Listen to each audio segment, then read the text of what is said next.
My dear students, so in this class we are going to complete our exercise 3.3 of chapter linear equation in two variable, and today we have finished this chapter. So let's start from question number 2. Question number 1 आपको इसलिए नहीं करवाया क्योंकि question number 1 elimination method से आपको equation solve करना है, जो मैंने ऑलरेडी आपको बता रखा है. So that is homework for you. And question number 2 है आपका, if we add 1 to the numerator and subtract 1 from denominator, a fraction reduces to 1 and it becomes 1 by 2 if we only add 1 to the denominator. So what is a fraction? So firstly we don't know numerator and denominator, so let us assume that let the numerator and let the denominator, numerator को मैं x मान लेता हूं, denominator को मैं y मान लेता हूं. That implies to my fraction is equal to x over y. अगर आपको याद हो, सिमिलर क्वेश्चन हमने कब किया था? सिमिलर क्वेश्चन हमने किया था when we are in exercise 3.2. जब हम 3.2 एक्सरसाइज कर रहे थे तो उसमें जो क्वेश्चन नंबर 5 था वो कुछ ऐसा था, फ्रैक्शन रिड्यूस 9 by 11. तो वैसा ही क्वेश्चन है, इसमें न्यूमिनेटर डिनोमिनेटर को हमने लेट अस मान लिया एंड फ्रैक्शन बना दिया x upon y. अब इसने बोला है न्यूमिनेटर में आपको ऐड करना है 1 एंड सब्ट्रैक्ट करना है 1 डिनोमिनेटर से. तो न्यूमिनेटर मेरे पास x है, इसमें हमने ऐड कर दिया 1, और डिनोमिनेटर मेरा y है, इसमें से हमने सब्ट्रैक्ट कर दिया 1. एंड ये फ्रैक्शन कितनी बनेगी? फ्रैक्शन आपकी आ जाएगी 1 में, सो इट इक्वल्स टू 1. अब आपको इन्हें इक्वेट करना है, तो मैंने कर दिया x plus 1 on y by 1 जो है वो इस साइड आ जाएगा, तो equal to y minus 1 and x, ये y इधर ले आओ लेफ्ट हैंड साइड, तो x minus y equal to minus 1 and plus जो है वो माइनस 1 बन जाएगा. तो फ्रैक्शन बन जाएगी हमारे पास, जो फाइनल इक्वेशन है फ्रैक्शन की वो बन जाएगी यहां से x minus y equal to minus 2. तो यहाँ पे आपको नंबर 1 इक्वेशन जो है वो बन चुकी है. और नंबर 2 इक्वेशन बनाने के लिए आपको इसमें क्या करना पड़ेगा? वहां लिखा है it becomes 1 by 2 if we add only 1. आपको 1 करना है ऐड ओनली डिनोमिनेटर में. तो चलिए 1 करते हैं add in the denominator. So मैंने नीचे लिख दिया x by y plus 1 is equal to, कितना बोला है उसने बोला है कि अगर यहाँ से ऐड करेंगे ओनली 1 तो हमारे डिनोमिनेटर में ऐड कर दिया मैंने ओनली 1 एंड फ्रैक्शन कितना हो जाएगा? फ्रैक्शन जो होगा वो हाफ हो जाएगा, तो मैंने लिख दिया 1 by 2, हाफ हो जाएगा. अब इसे क्रॉस मल्टीप्लाई करके सॉल्व करता हूँ, तो 2x equal to y plus 1, और आगे जब इसे सॉल्व करूंगा तो आ जाएगा 2x minus y is equal to 1. ये मेरी सेकंड इक्वेशन यहाँ फॉर्म हो चुकी है. तो सेकंड इक्वेशन और फर्स्ट इक्वेशन को इक्वेट कर लेते हैं. So x minus y equal to minus 2. On subtracting करना पड़ेगा क्योंकि यहाँ साइन जो है वो सिमिलर है, तो ऑन सब्ट्रैक्टिंग पे साइन अपोजिट हो जाएंगे. माइनस माइनस का प्लस और माइनस का अगेन प्लस, प्लस का माइनस कर दिया गया, तो यहाँ पे ये कैंसिल आउट हो जाएगा. यहाँ पे x की वैल्यू प्लस 2 और प्लस 1 जो है वो कितना हो जाएगा? अब यहाँ पे ये वाले साइंस देखने जो आपने ऑन सब्ट्रैक्टिंग के बाद यूज किए. तो x की वैल्यू आ जाएगी 3, और जब आप इसे पुट करोगे इन 1 में तो y की वैल्यू आ जाएगी 5. So x equal to 3 and y equal to 5. And हमने अज्यूम की थी कि हमारी जो फ्रैक्शन है वो क्या है? हमारी जो फ्रैक्शन थी वो क्या थी? x over y, and x की वैल्यू हमारे पास 3 आई और y की वैल्यू हमारी जो है वो 5 आई. सो हमारा जो फाइनल आंसर है ऑफ दिस क्वेश्चन वो क्या है? वो है 3/5. So move to our next part. So आपका next question है, 5 years ago Noori was thrice as old as Sonu and 10 years later Noori will be twice as old as Sonu. So आपको उनकी edges बतानी है कि कितनी edges हैं. So let's start the solution of this question. So firstly आपको जो नूरी की एज है उसे लेट कर देते हैं. तो let Noori is equal to, मैंने मान लिया x years, and let Sonu को भी मान लिया मैंने y years. अब हम बात करते हैं अकॉर्डिंग टू क्वेश्चन. तो हमें बोला है 5 years ago. 5 years ago मतलब 5 साल पहले. तो हम उनकी प्रेजेंट एजेस जो भी हमने मानी ये उनकी प्रेजेंट एजेस हैं. यहाँ आप पूरी स्टेटमेंट लिखिएगा कि let the present age of Noori, let the present age of Sonu. और आपको रिमेंबर हो कि यही सिमिलर क्वेश्चन इसी तरीके का जैकोब एंड हिज फादर में भी था. तब मैंने आपको कहा था कि ढंग से समझना. तो अगर आपने वो क्वेश्चन समझा होगा तो आप इस क्वेश्चन को कर लेंगे, जो 3.2 का लास्ट क्वेश्चन है. सो 5 years ago में हमने माइनस कर लिया उनकी प्रेजेंट एजेस से. आप बोले नूरी जो है वो थ्राइस है. ये नूरी की एज है, ये सोनू की है, तो नूरी जो है वो थ्राइस है, तो यहाँ 3 से मल्टीप्लाई करना पड़ेगा सोनू की एज में. तब बोला है कि Noori was thrice old as Sonu. So x minus 5 और ये यहाँ पे 3 इंटू वाई माइनस 5. हम इसे सॉल्व करेंगे तो x minus 5 equal to 3y minus 15. और यहाँ से हमारी इक्वेशन क्या बन जाएगी जब हम इसे पूरा करेंगे? x minus 3y equal to minus 15 and plus 5. So x minus 3y equal to minus 10. तो यहाँ पे हमारी जो फर्स्ट इक्वेशन है वो बन चुकी है, x minus 3y equal to minus 10. वैसे ही दूसरी इक्वेशन बन जाएगी 10 ईयर्स लेटर्स वाली, तो उसे बनाते हैं. चलिए स्टार्ट करें. सो 10 ईयर्स लेटर में आप क्या करेंगे, जब बोला है 10 ईयर्स लेटर तो उनकी प्रेजेंट एजेस में आपको 10 प्लस कर देना है. नूरी की प्रेजेंट एज थी x, तो x प्लस 10 हो गया. सोनू की प्रेजेंट एज थी y, तो y प्लस 10 हो गया. अब बोले कि 10 ईयर्स लेटर बाद क्या होगा, नूरी विल बी ट्वाइस. नूरी जो है वो ट्वाइस हो जाएगी सोनू की एज में. सो नूरी की एज ये है, सोनू की एज ये है, तो ये ट्वाइस हो गई एज सोनू. तो इसलिए हमने यहाँ 2 से मल्टीप्लाई कर दिया, तब ये इक्वल होगा, अदरवाइज इक्वल नहीं होगा. अगर आप ऐसे ही लिख देंगे, यहाँ ट्वाइस का साइन ट्वाइस से मल्टीप्लाई होगा. सो हमने मल्टीप्लाई कर दिया, तो x plus 10 equal to 2y plus 20 and x minus 2y equal to 10 जो है वो हमारे पास यहाँ पे सेकंड इक्वेशन बन गई.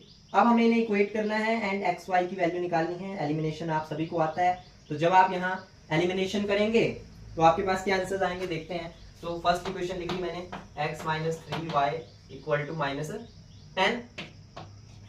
माइनस 10 नहीं है ना, हाँ तो माइनस 10 है.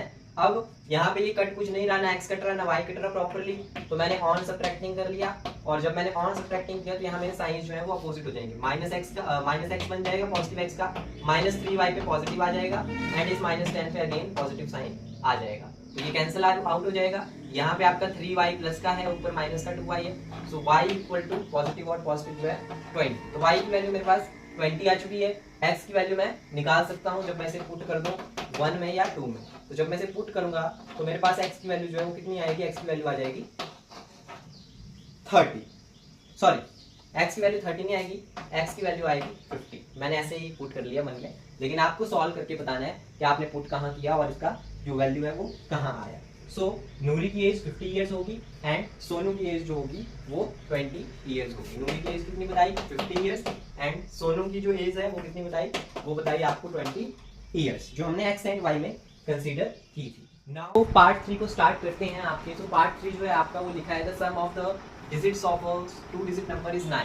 सो सम करेंगे 2 डिजिट नंबर का तो 9 आएगा. तो पहले तो समझते हैं कि हम कोई नंबर लिखते हैं. लेट्स सपोज मैंने लिखा 20, तो इसकी एक डिजिट 1s प्लेस पे है, एक डिजिट 10s प्लेस पे है. तो इसका मतलब कि हमें जो नंबर लेना है उसकी हमें 1s प्लेस पे जो वैल्यू है वो भी पता करनी है और जो 10s प्लेस पे है वो भी पता करनी है. तो let the 1s place digit मैंने मान ली x है और लेट जो 10s प्लेस डिजिट है वो मैंने मान ली y है.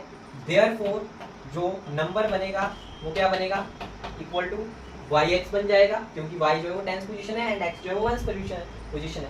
इस नंबर को अगर ऐसे लिखा जा सकता है 10y प्लस x. क्यों, क्योंकि जो 10 है वो 10 आपकी पोजीशन को इंडिकेट कर रहा है.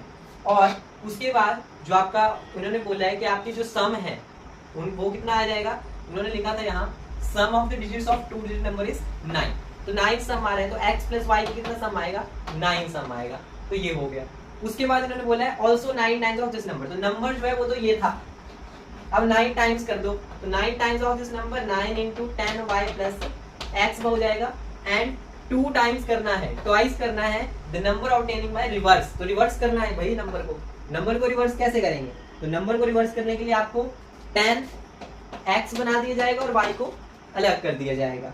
तो आपकी जो इक्वेशन है वो बन जाएगी 9 into 10y plus x equal to 2 into 10x plus y. अब आपको इसे सॉल्व करने तो इसे सॉल्व कर लेते हैं. तो आ जाएगा 90y plus 9x equal to 20x plus 2y. अब x वाली टर्म्स को आप एक साइड ले आओ और y वाली जो टर्म्स हैं उन्हें एक साइड ले जाओ. राइट. तो जब हमने यहाँ से किया तो क्या हो जाएगा, वैसे मुझे लगता है कि हमें क्या करना चाहिए था, यहाँ पे आप जो है वो ऐसे नहीं करो, ऐसे करो कि 90y minus 2y equal to 20x minus 9x. So यहाँ से जब आप करोगे तो ये कितना आ जाएगा 88y इक्वल टू यहाँ पे कितना आएगा 11x. ऐसे आ जाएगा. अब ऐसे आ जाएगा तो इसे जब इधर लाओगे तो आपकी इक्वेशन बन जाएगी minus 11x plus 88y equal to 0. तो यहाँ पे बनी आपकी सेकेंड इक्वेशन. अब आपको इक्वेट करनी है ये दोनों इक्वेशन, तो चलिए जल्दी से इक्वेट करते हैं इन दोनों इक्वेशंस को। So let's start equating these two equations. So जब आप इक्वेट करेंगे तो आप देख सकते हैं कि ये जो इक्वेशन है ना, इसमें 11 जो है वो कॉमन है, तो 11 को हम बाहर लेते हैं, तो minus x plus 8y equal to 0 जो है वो हमारी सेकंड इक्वेशन बनेगी। तो यहाँ आप सेकंड इक्वेशन बनाओ, इसे मत बनाओ। अगर आप इसे सॉल्व करेंगे ना तब भी आंसर आ जाता है, बट फिर आपको मल्टीप्लाई करना पड़ेगा, वो फिर ज़्यादा स्टेप्स हो जाते हैं। तो इसको हम इक्वेट कर देते हैं minus x plus 8y equal to 0 के साथ। तो जब आप ऐसे करोगे तो ऑन एडिंग से काम हो जाएगा, ये कैंसिल हो जाएगा, 9y equal to 9 and y equal to 9/9 cancel out होकर y की वैल्यू जो है वो 1 आ जाएगी। एंड जब आप इसे पुटिंग 1 करोगे तो आपके पास x की वैल्यू 8 आ जाएगी। तो नंबर क्या बनेगा? नंबर बनेगा आपका 18।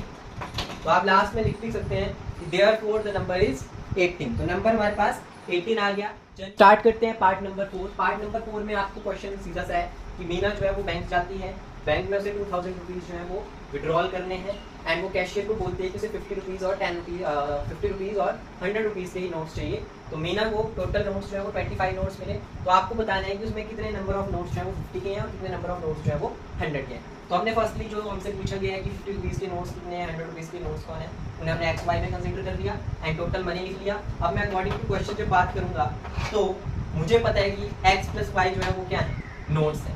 ये आपके 50 रुपीज़ के, ये आपके 100 रुपीज़ के, एंड टोटल नोट्स कितने मिले उसे? 25 नोट्स मिले। तो x प्लस वाई की वैल्यू कितनी आ जाएगी? 25 आ जाएगी। इक्वेशन 1 फॉर्म हो गई। इक्वेशन 2 फॉर्म करने के लिए आपको पता है कि अब ये 50 रुपीज़ के नोट हैं, ये 100 रुपीज़ के नोट हैं, तो इसे 50 से मल्टीप्लाई करोगे अगर, और इसको 100 से मल्टीप्लाई करोगे तो कितना आएगा? टोटल अमाउंट आएगा। टोटल अमाउंट कितना था?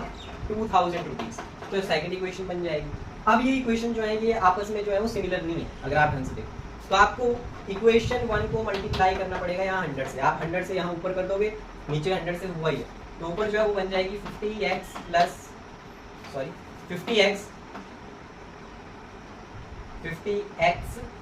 नहीं 100x ही बन जाएगा ऊपर भी, 100x plus 100y equal to 2500। ये बन जाएगी आपकी इक्वेशन 1।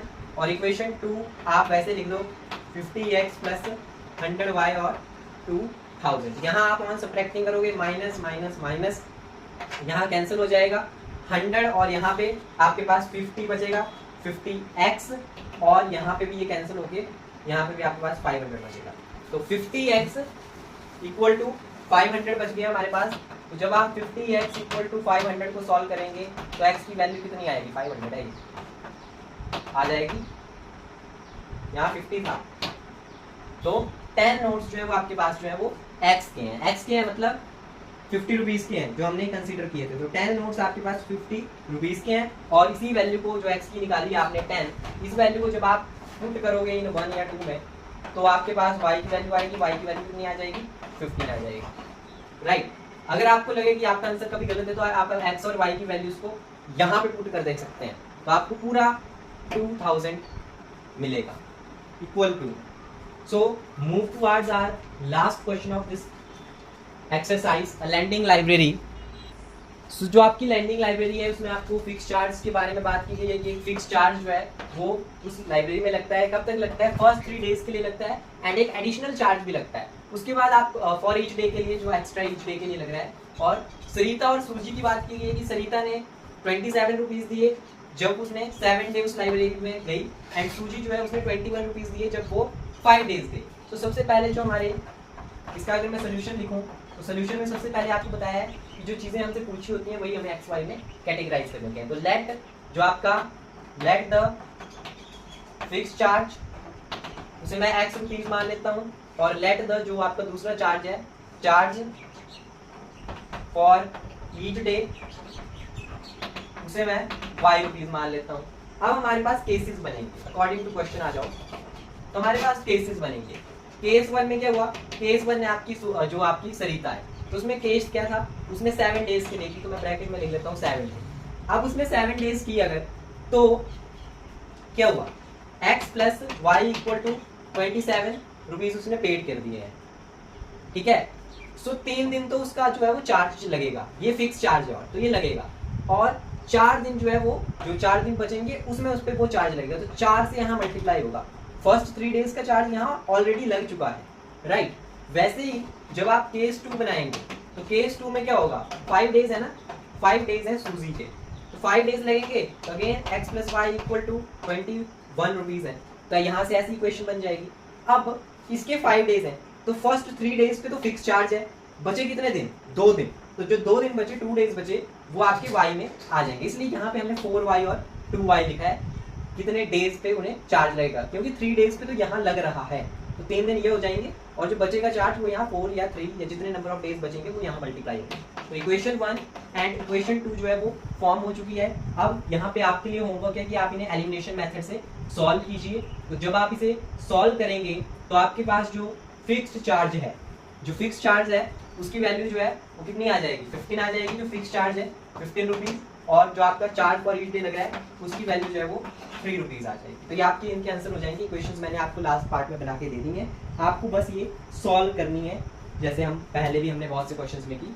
सो आज के लेक्चर में इतना ही, और इसके बाद आपको इंपॉर्टेंट क्वेश्चंस जो है वो जल्दी ही अवेलेबल कराए जाएंगे इस चैप्टर के, जो बहुत ही ज़्यादा पूछे जाते हैं। और मैंने आपको बताया इसमें जो वो क्वेश्चन कराया आपको लैंडिंग लाइब्रेरी और कैशियर वाले से पहले, वो बहुत ही ज़्यादा इंपॉर्टेंट है, जो आपके वंस प्लेस ऐसे सम ऑफ वाला क्वेश्चन था, 18 आंसर आया था जिसमें, राइट। सो वैसे क्वेश्चन CBSE 2024 में मैंने भी फेस किए थे, तो वो क्वेश्चन जो है वो बहुत ही ज़्यादा इंपॉर्टेंट है। तो आप वैसे क्वेश्चन जो है वो खुद से भी कर सकते हैं, एंड मैं तो प्रैक्टिस करवाऊंगा ही करवाऊंगा उन क्वेश्चंस की। सो आज के लिए इतना ही। Please like, subscribe and comment your doubts. Thanks to all of you my dear student.